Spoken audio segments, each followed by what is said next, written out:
Good morning. आज हम शुरू कर रहे हैं विटामिन ए। विटामिन की खोज में सबसे पहले विटामिन ए की खोज की गई थी। विटामिन ए केवल प्राणिज भोज्य पदार्थों में पाया जाता है। यह वनस्पति भोज्य पदार्थों में कैरोटीनॉइड्स के रूप में होता है, जो शरीर में जाकर विटामिन ए में परिवर्तित हो जाता है। इसलिए कैरोटीनॉइड्स को प्रो विटामिन ए भी कहते हैं। अगर हम इसका इतिहास देखें तो विटामिन ए की खोज मैकोलम ने की थी। उन्होंने सन 1907 से लेकर 12 तक चूहों पर कई अनेक प्रयोग किए गए थे और उन्हें लार्ड के रूप में वसा खाने को दिया था। 3 महीने के शोध के बाद उन्होंने देखा कि जिनको मक्खन द्वारा जो वसा पहुंचाई गई थी वह हष्टपुष्ट तथा स्वस्थ थे। 1912 में हॉपकिंस ने दूध में पाए जाने वाले तत्वों को जीवन के लिए आवश्यक तत्व नाम दिया, जो कि प्रोटीन, वसा, स्टार्च तथा खनिज लवण से भिन्न होता है।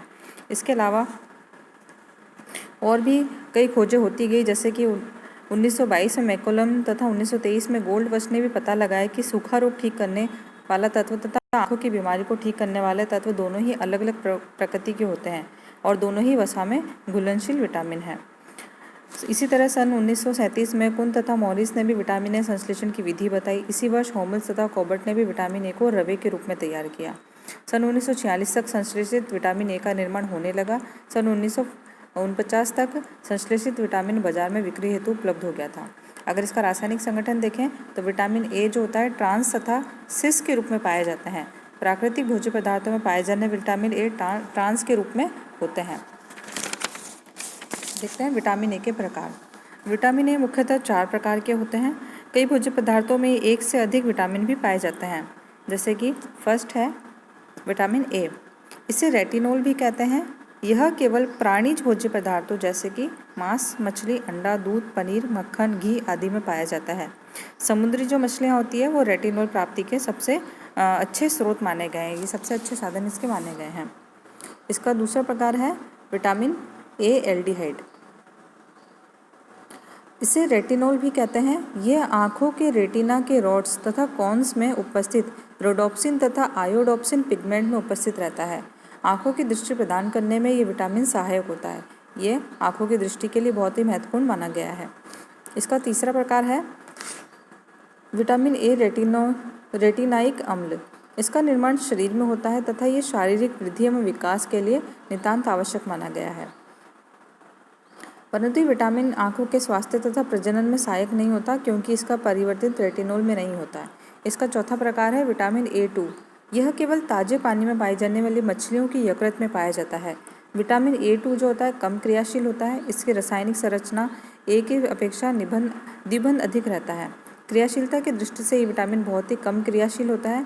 विटामिन ए सर्वाधिक क्रियाशील होता है, जो आँखों के स्वास्थ्य तथा प्रजनन में महत्वपूर्ण भूमिका निभाता है।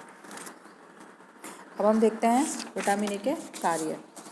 इसका सबसे जो महत्वपूर्ण कार्य माना गया है वह है आँखों को सामान्य दृष्टि प्रदान करने में।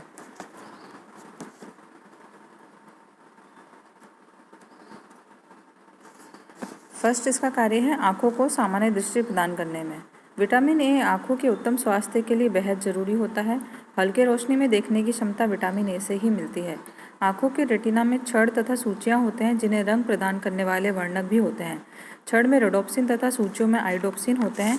इसमें ऑप्सिन नामक प्रोटीन पाया जाता है। रोडोप्सिन जो होता है हल्की रोशनी में भी देखने की क्षमता को प्रदान करता है। Vitamin A aldehyde obscene protein के साथ मिलकर रोडोप्सिन में बदल जाते हैं और इसे विजुअल पर्पल कहते हैं।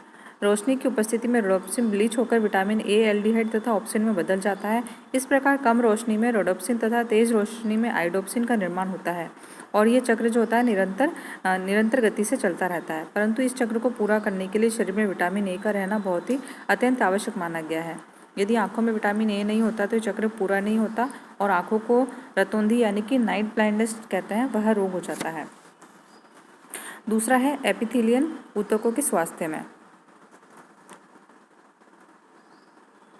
विटामिन ए एपिथेलियल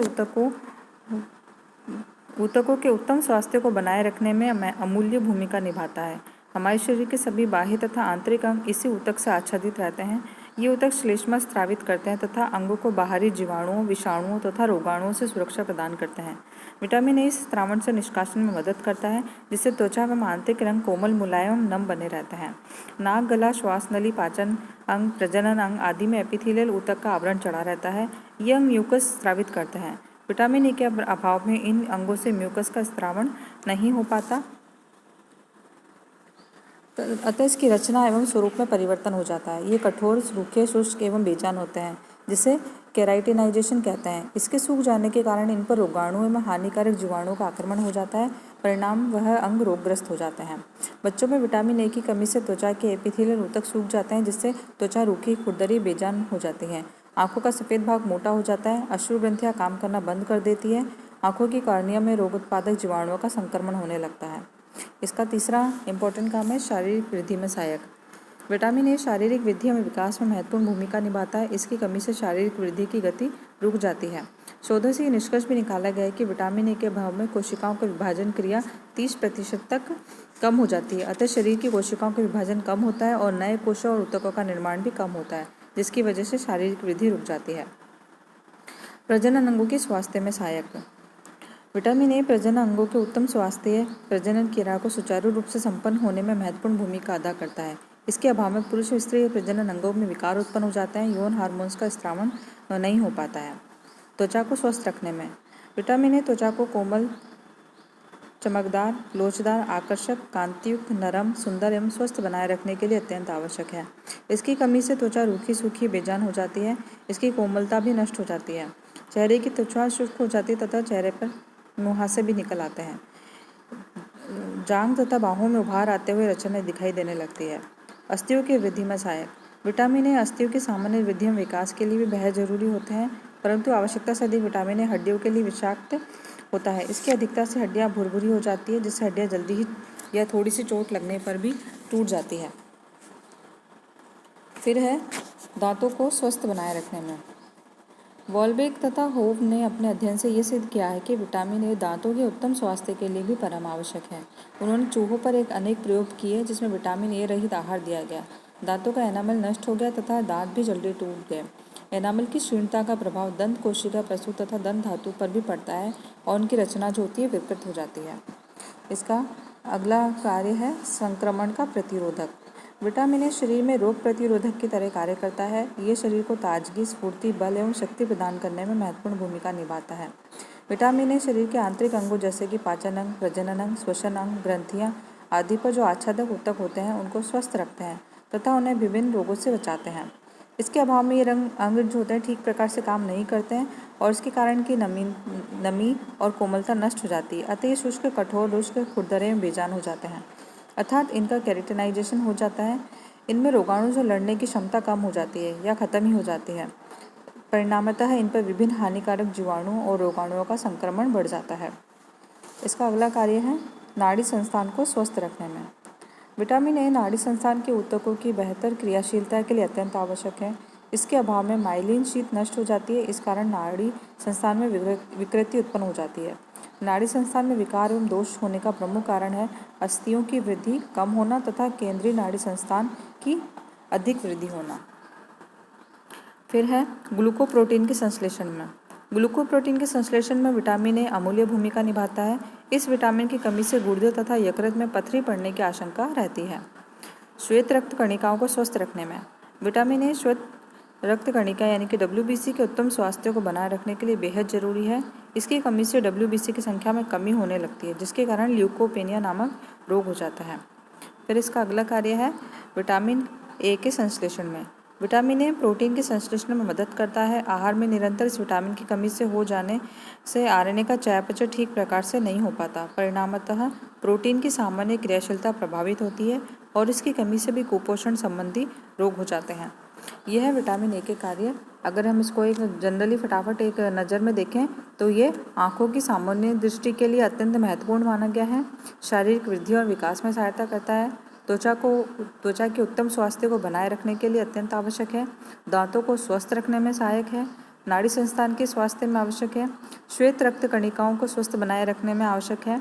इसके अलावा ये एपिथेलियल ऊतकों को स्वस्थ बनाए रखता है, प्रजनन अंगों को क्रियाशील बनाए रखता है तथा उनके स्वस्थ रखने में भी महत्वपूर्ण भूमिका निभाता है। अस्थियों की वृद्धि में सहायक है। इसकी कमी से अस्थियों की वृद्धि रुक जाती है। संक्रमण का प्रतिरोधक है। ग्लूकोप्रोटीन के संश्लेषण में सहायक है और प्रोटीन के संश्लेषण में सहायक है। विटामिन ए म्यूकोप्रोटीन तथा ग्लाइकोप्रोटीन के संश्लेषण में भी सहायता करता है। तो यह है विटामिन ए के कार्य। नेक्स्ट वीडियो में हम विटामिन ए की कमी और इसकी अधिकता के क्या प्रभाव पड़ते हैं शरीर पर वो देखेंगे। साथ ही इसकी दैनिक कितनी आवश्यकता हमको लेनी चाहिए और इसकी जितने भी कमियां हैं उसके उपचार के लिए क्या करना चाहिए। धन्यवाद।